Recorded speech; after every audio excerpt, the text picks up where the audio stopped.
Hey, Dr. Wiese here with Life Source Chiropractic. Let's talk briefly about a powerful tool to help your body to heal. That's intermittent fasting and that's nutrition. Intermittent fasting, I definitely recommend that. I've been doing it for over 12 years.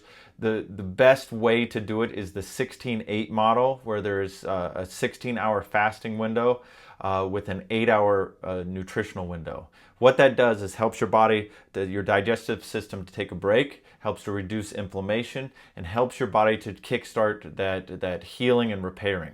It's very, very important if you're doing intermittent fasting that during the 8-hour window, you're supplying your body with good nutrition, good veggies, good proteins, lean proteins, good fats, and that again will help that body heal.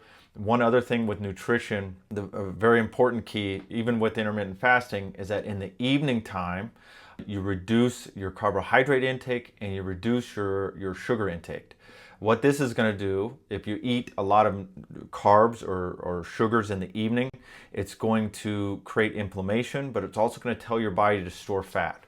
So if we have a big meal with ice cream or pastas or anything with carbs in the evening, your body's just going to think, oh, I need to store energy, because all this is energy. So it'll store it as fat overnight, again, creating that inflammation. It hinders your healing. So if your focus is on healing or even losing weight, please do not eat those sugars and carbs in the evening time.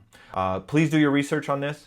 Intermittent fasting is amazing. I think everybody should be doing it, but please do your own research on it. If you have questions, please ask. I love to be a source on this. We have some good references here in our office as well.